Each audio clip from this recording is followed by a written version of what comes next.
మన ఛానల్లో వచ్చే అన్ని వీడియోస్ చూడడానికి సబ్స్క్రైబ్ చేసుకోండి, పక్కకున్న బెల్ ఐకాన్ నొక్కడం మర్చిపోకండి. హాయ్ హలో నమస్తే ఆదాబ్, this is Vijay. Welcome back to my YouTube channel ride with Vijay. ఆంటీకి ఇంకా మేము మా ఛానల్ ఏమి ఇవ్వలేదంట, వాళ్ళ టీవీలో వస్తలేదంట. ఆంటీ ఫోన్లో వస్తుంది, టీవీలో రాదు. ఫోన్ ఉంది కదా, ఫోన్లో వస్తుంది. ఇస్తా నేను ఇప్పుడు మీరంటే ప్రేమ అంటే అందుకే అందరినీ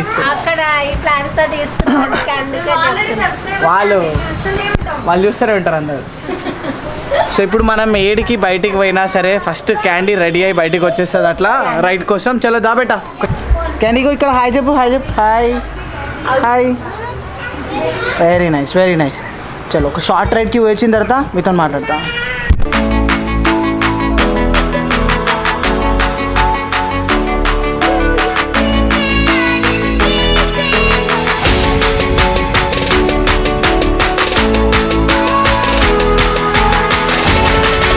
ఇప్పుడు అక్కడ ఒక సబ్స్క్రైబర్ కనిపించిండు. మళ్ళీ ఇంకో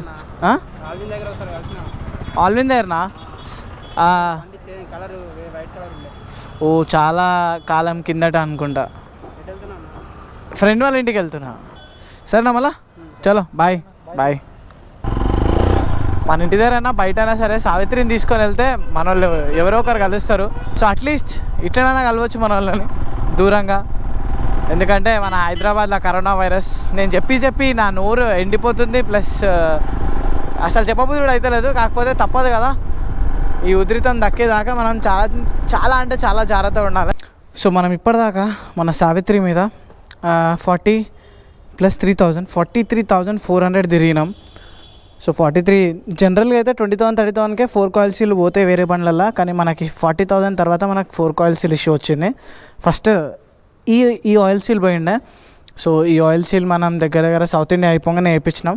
దాని తర్వాత ఈ సైడ్ది పోయింది. అదే రోజు మనం 2 సైడ్లు వేయించేసినట్టు అయిపోయేది. ఈ సైడ్ చాలా డేంజరస్, ఎందుకంటే ఈ సైడ్ది ఒకవేళ పోతే ఆయిల్ లీక్ అయ్యి ఈ డిస్క్ ప్యాడ్స్ ఉన్నాయి కదా, అంటే ఈ డిస్క్ది ఇది మిషన్ ఉంది కదా, సో దీని లోపలికి వెళ్ళిపోయి డిస్క్ ఫంక్షన్ ఆగిపోతుంది. సో దానికంటే ముందే ఆయిల్ సీల్ వేయించడం బెస్ట్. వాస్తవానికి అయితే ఇన్లైన్ 4 పోదాం అనుకున్నా, కానీ నాకు అసలు వేరే పని ఉండడం వల్ల నేను ఇన్లైన్ 4 పోలేకపోతున్నా. సో ఇంటి దగ్గర రాయల్ రంబుల్ ఉంటుంది కదా, సో రాయల్ రంబుల్లో మనం ఆయిల్ సీల్ వేయించేసాం. అన్న మీ పేరేనా? ఉపేందర్. సో ఉపేందర్ అన్న, నువ్వు అంటే రికమెండ్ చేసేది ఒకవేళ ఆయిల్ సీల్ పోతే రెండోసారి రిప్లేస్ చేయించుకుంటే లైఫ్ మంచిగా ఉంటుంది. లేకుంటే ఒకటి రిప్లేస్ చేసుకుంటే ఇంకోటి ఆటోమేటికల్లీ పోతుంది. సో నెక్స్ట్ టైం ఎప్పుడైనా ఒక ఆయిల్ సీల్ పోతే రెండో సైడ్ కూడా చేంజ్ చేయించేయండి అప్పుడే. సో మనకి ఏమంటారు, ఇట్లాంటి ఇష్యూ రాదు. ఒకటే చేంజ్ చేయించాం అనుకో, ఇమీడియట్లీ రైట్కి చేంజ్ చేస్తే లెఫ్ట్కి పోతుంది, లెఫ్ట్కి పోతే రైట్కి పోతుంది. ఉపేందర్ అన్న, ఇప్పుడు నేను చేంజ్ చేయించి దగ్గర 2 months అవుతుంది. నేను ఇంకా లాస్ట్ టైం రైట్ సైడ్ చేయించింది, ఇప్పుడు లెఫ్ట్ సైడ్ పోయింది. సో ఇప్పుడు 2 చేంజ్ చేయించుకోమంటారు, అయితే ఒకటే చేంజ్ చేయించుకోండి మన కేసులో. అంటే ఇప్పుడు నేను చేంజ్ చేయించి 2 months అవుతుంది అంతే. దాంట్లో వస్తుంది అంటే అవసరం లేదు, దాని యాక్షన్ పవర్ఫుల్ ఉంటుంది కాబట్టి వస్తుంది. ఓకే, లేదు నార్మల్గా 1 సైడ్ తెప్పించిన తర్వాత ఒక 1000 kilometers 2000 kilometers అయితే కంపల్సరీ చేంజ్ చేసుకోవాలి.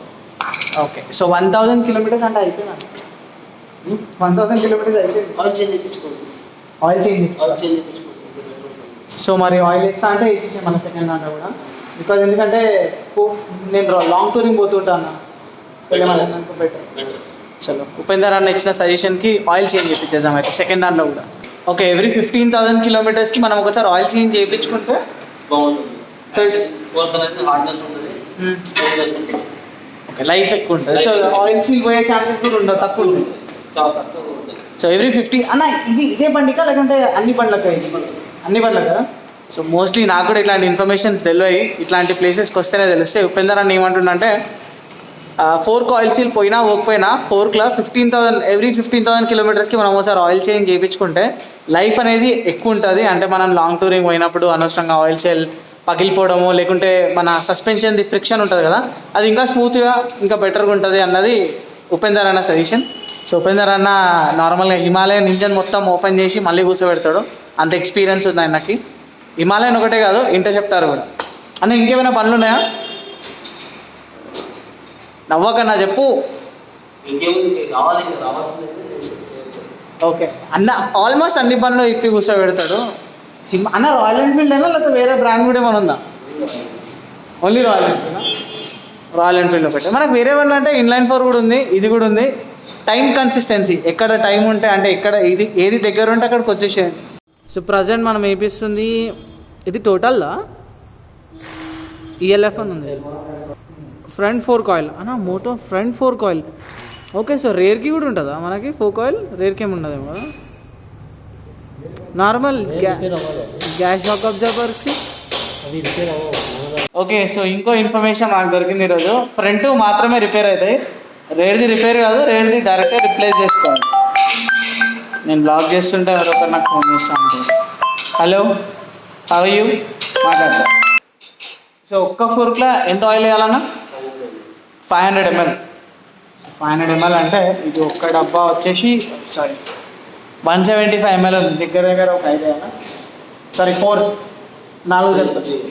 3 అయితే ఒక సైడ్ సరిపోతుంది. సో ఇది కూడా డిపెండ్స్ అపాన్ బండి టు బండి కదా. హిమాలయన్కి అయితే 500 ml, వేరే దానికి ఇంకా తక్కువ ఉండొచ్చు.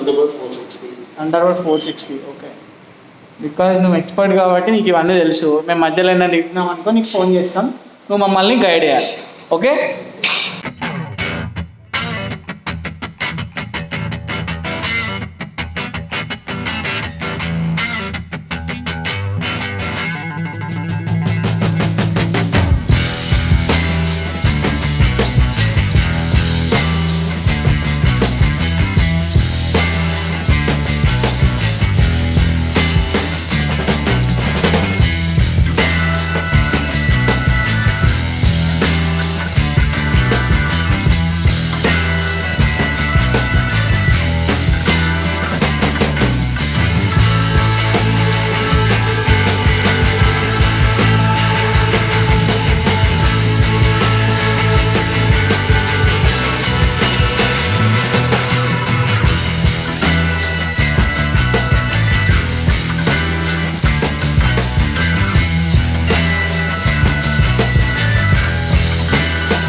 ఇన్స్టాగ్రామ్లో నన్ను ట్యాగ్ చేయి. ఉపేందర్ అన్న, థ్యాంక్ యూ సో మచ్, పర్ఫెక్ట్గా వేసి ఇచ్చినావు. కాకపోతే నాకు తెలిసి దీంట్లో కొంచెం హ్యాండిల్ టీ స్టాండ్ది ఇంకా ఇష్యూ ఉన్నట్టుంది కదా అంటున్నా. మనం ఇప్పుడు ఇట్లా అంటున్నాం కదా, ఇట్లా అంటున్నప్పుడు సౌండ్ వస్తుంది ఈడ. కేబుల్ కదన్నా దీన్ని మెల్లగా అంటే కొంచెం నాకు సౌండ్ వచ్చినట్టు అనిపించింది. నడిపించి చూస్తే ఇప్పుడు నాకు అర్థమవుతుంది. చూసాం అది టీ స్టాంప్ది ఆల్టర్నేట్ ఏమైనా ఉంటే చెప్దామన్న. ప్రతి 2000 కిలోమీటర్లకు చేంజ్ చేయాలంటే గరీబులం మనం. సో ఫైనల్గా కాజాబాయ్ మంచి డిస్కౌంట్ ఇచ్చింది మనకి. సో బిల్ ఎంత అయింది చెప్తా. అదే రాయల్ ఎన్ఫీల్డ్కి పోయి ఉంటే ఎంత అవుతుందో కూడా మనం కంపేర్ చేసుకుందాం. సో మనకు మాత్రం 1400 రూపీస్ అయింది బిల్లు. సో రాయల్ ఎన్ఫీల్డ్కి పోయినంటే దగ్గర ఆరామ్సే 2500 అయ్యేది రౌండ్ ఫిగర్. అట్లా అని చెప్పి రాయల్ ఎన్ఫీల్డ్కి పోద్దు అంటలేను, అవసరాన్ని బట్టి పనిని బట్టి రాయల్ ఎన్ఫీల్డ్కి వెళ్ళండి. ఇట్లాంటి చిన్న పనులు ఉంటే మన కాజాబాయ్ దగ్గరికి వచ్చినా వేసేస్తాడు, పెద్ద పనులైనా వేసేస్తాడు. స్పెషల్లీ మేము ఎప్పుడు లంచ్ టైంలోనే వస్తాం, లంచ్ టైం కంప్లీట్ అయ్యే లోపల మా పని చేసుకొని వెళ్ళిపోతాం. సరేనా, థ్యాంక్ యూ కాజాబాయ్. చలో రైట్.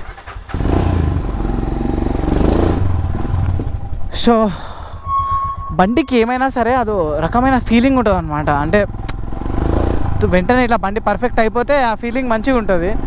బండికి చిన్నగా ఏదైనా సౌండ్ వచ్చినా, ఏదైనా లీక్ అవుతున్నా, ఇంకేదైనా ఇష్యూ ఉన్నా సరే కొంచెం అట్లా ఉంటుంది అనమాట.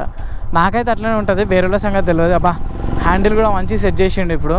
ఇంతకుముందు దాకా కొంచెం అటు ఇటు లాగుతుండే, ఇప్పుడు లాగుతలేదు. సో అదనమాట. ఒక సర్వీస్ అని ఇప్పుడు అనలేము. ఇప్పుడు 3420 కిలోమీటర్స్ తిరిగింది. 5000 కిలోమీటర్స్ దాకా సర్వీస్ చేయాల్సిన అవసరం లేదు. ఇంజన్ ఆయిల్ కూడా బరోబర్ ఉంది.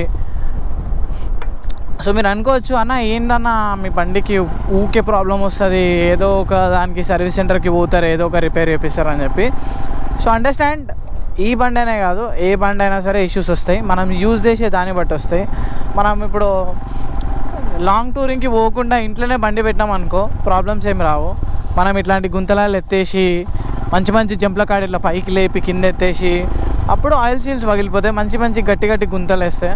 ఇప్పుడు కొంతమంది బండ్లకి రిమ్సే బెండ్ అవుతున్నాయి. ఇప్పుడు మన బండికి అదృష్టం చేత రిమ్ము బెండ్ కాలేదు, ప్లస్ మన బండి 40,000 కిలోమీటర్స్ తిరిగింది కాబట్టి ఆయిల్ సీల్ అనేది పగిలింది. సో మన ఉపేందర్ అన్న కూడా చెప్పిండు కదా, ఎవ్రీ 15,000 కిలోమీటర్స్కి ఒకసారి మనం చేంజ్ చేసుకుంటే ఫోర్క్ ఆయిల్ ఇంకా మంచి లైఫ్ ఇస్తుంది అని చెప్పి. సో నేను అసలు చేంజ్ అయిపోయలే 40,000 దాకా. సో అదొక ఇష్యూ. అబ్బా హ్యాండిల్ అయితే నాకు మస్తు స్మూత్ అయిపోయింది. ఆహాహాహా పర్ఫెక్ట్. ఇంతకుముందు బాగా హార్డ్ ఉండే, నేను రైడ్ స్టార్ట్ చేసేటప్పుడు నాకు కొంచెం లైట్గా అనిపించింది, అరే కొంచెం ఎందుకో నాకు నాయిస్ వస్తలేదు బ్రేక్ కొట్టినప్పుడు, ఇట్లా లోపలికి వెళ్తలేదు అని చెప్పి. ఫైనల్గా ఏమంటారు సస్పెన్షన్లో ఇష్యూ ఉండేది కాబట్టి పోలేదు. సో అదనమాట, మనం బండి ఎంత యూజ్ చేస్తూ ఉంటే అంత సర్వీస్ చేయాల్సి వస్తుంది.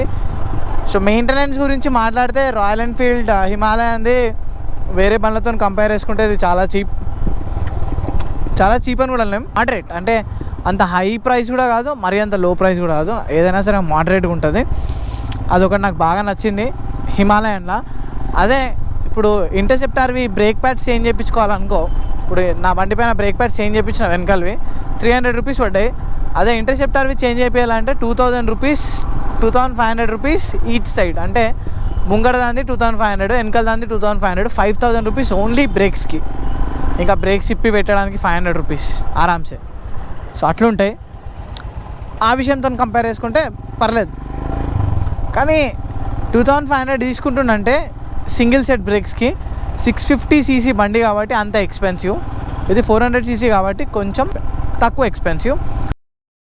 ఒక short and sweet service blog కూడా అనలేము. జస్ట్ 4 కాయిల్ సీల్స్ హిమాలయన్ పైన ఎప్పుడైతే పాడైపోతే ఎట్లా రిప్లేస్ చేయాలి, ఎప్పుడు రిప్లేస్ చేయాలి, ఎలా మెయింటైన్ చేయాలన్నది. హిమాలయన్ ఒకటే కాదు, వేరే ఏ బండి అయినా సరే ఒకవేళ ఆయిల్ సీల్స్ కానీ ఫోర్క్స్ కానీ ఫ్రిక్షన్ ఒకవేళ తగ్గిపోయినా సరే ఎవ్రీ 15,000 కిలోమీటర్స్కి రిప్లేస్ చేసుకోవాలి. సో ఏదో నాకు తెలియని ఇన్ఫర్మేషన్ తెలుసుకోవడం, మీ దాకా తీసుకురావడం, ఐ ఫీల్ సో గుడ్ ఇలా చేయడం. సో ఐ హోప్ ఈ వ్లాగ్ చాలా ఇన్ఫర్మేటివ్ ఉందని చెప్పి నేను అనుకుంటున్నా. మీకు ఇన్ఫర్మేటివ్ అనిపిస్తే ఏం చేయాలో తెలుసు కదా, లైక్ చేయండి, షేర్ చేయండి, మీ తెలుగు మోటో బ్లాగర్ని సపోర్ట్ చేయండి. మనకి చాలా చాలా చాలా సపోర్ట్ అవసరం ఉంది మన ఛానల్ పైన.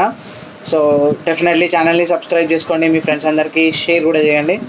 ఎప్పుడు చెప్తూనే ఉంటా, గుళ్ళ గంటను కొడితే దేవుడు వరాలు ఇస్తాడు, నా ఛానల్ మీద గంటను కొడితే విజయ్ ఇట్లాంటి వీడియోలు ఇస్తాడు.